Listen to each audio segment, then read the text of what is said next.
Virginia finally turned her back and walked off stage after a third encore. Enough is enough. I am totally and completely drained, and I absolutely cannot cope with one more thing. He came screaming up to her, poking his finger in her chest. What in the hell did you think you were doing in that first number? We were really screwed up back here because of your high and mighty shenanigans. Bread and circuses, my ass. If you ever do anything like that again, it's over between us. In every way, I will take my band and walk. Virginia slowly turned to her lover, the band leader, and looked up and down his muscular, almost 7 foot tall body with the bleach blonde ponytail that almost reached his waist. She very slowly and deliberately said, "What did I ever see in you? Whatever it was, I never want to see it again. Goodbye." She went into her dressing room and slammed the door behind her. "Hey, wait a minute," Frankie shouted. "You can't just shut the door in my face like that. Get back out here and talk to me like a human being. I'm not a piece of crap for you to spit on." Anger oozed from every pore of his being as he pounded on the locked door. Frankie, let her cool off for a minute. I'll go in and talk some sense into her head.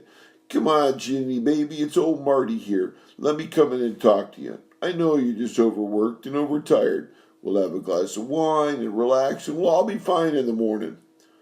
Marty Schlettman wiped his chubby red face on his sleeve, glared at Frankie, and shouted, "What in the hell are you thinking about? You know how she gets when she works too many days in a row. How could you say such a damn fool thing, you stupid jerk?" "You take that back, you mouthy little creep. Who in the hell do you think you are calling me a stupid jerk? You're a bigger, stupider jerk than I ever thought of being." Frankie shook his hand in Marty's face, his ponytail bouncing in time to his words.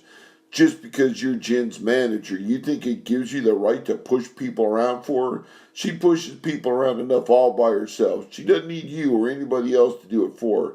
And I meant what I said. One more time, and I'm out of here. Me and the band, too."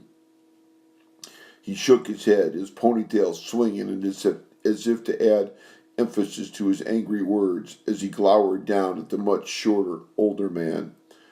The door burst open and Virginia ran out, her green eyes blazing.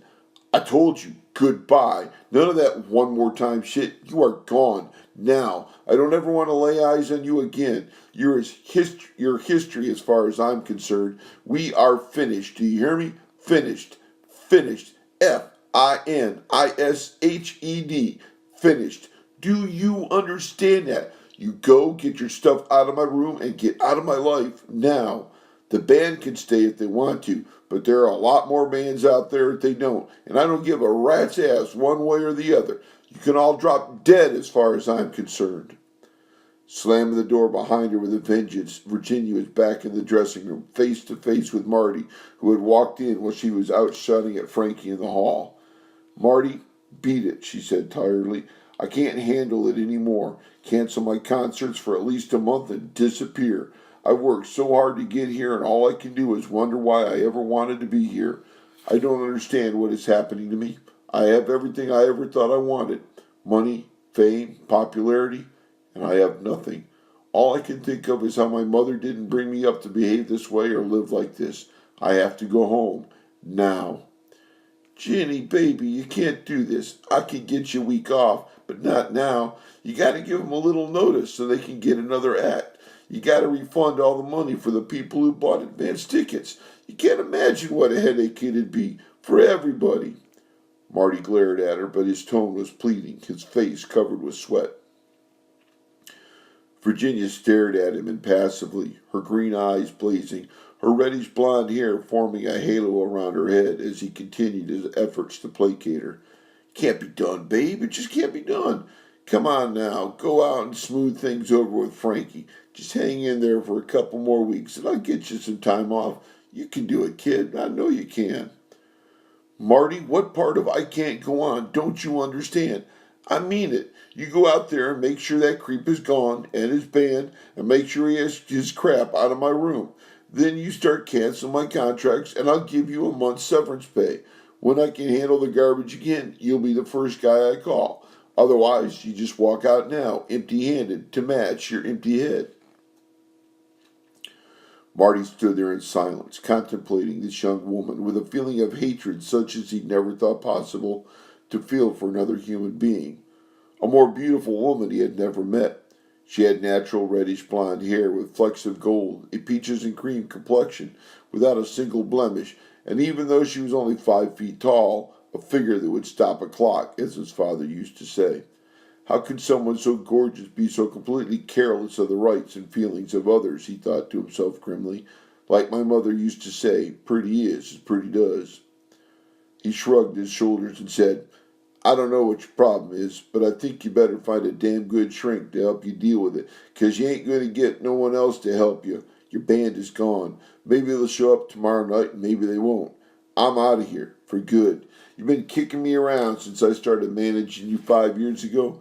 You thought you was so smart, but guess what, babe? I got the last laugh after all. You're broke, flat busted broke.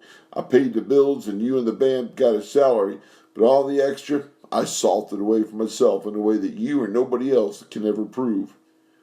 Virginia opened her mouth, but he grabbed her wrist. Shut up! I ain't taking no more of your lip now or ever. You want your concerts canceled? You cancel them. You want a new band? You hire them. You want a new manager? Good luck. When I get done spreading the word about you, you'll be damn lucky if anyone will ever book you again, much less manage you. You take your bread and circuses and go wherever you wanna, but you'd better have a good time with them, baby, 'cause you're on your own. Have fun. Giving the door a final furious slam, he was gone.